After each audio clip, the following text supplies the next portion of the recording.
the non-harmonic tones that we'll talk about in this chapter, chapter 19, are a little bit more difficult to understand because they're actually governed more by chord changes than the previous non-harmonic tones that we've discussed have been. The first one I want to talk about is a suspension, and to help us understand it a little better, we'll actually think of it in three parts. There is a preparation, then the suspension, and then the resolution. Okay. Let's take a look up here. We're starting off with a C chord, and we're going to a G chord. Okay. This, everything's good. We've got C, E, and G. Okay. Now, in this, we've changed to a dominant chord, a G chord.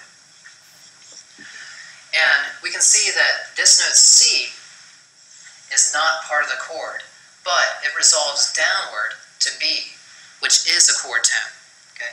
This is called a suspension. So we're starting off with a 1 chord.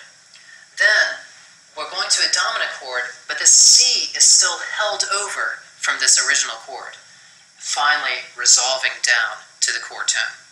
So we have the preparation, the suspension, and the resolution. And that's how we get a suspension.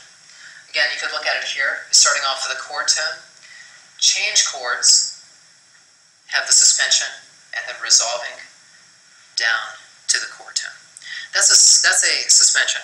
And in the next lesson, we're going to talk about the opposite of a suspension.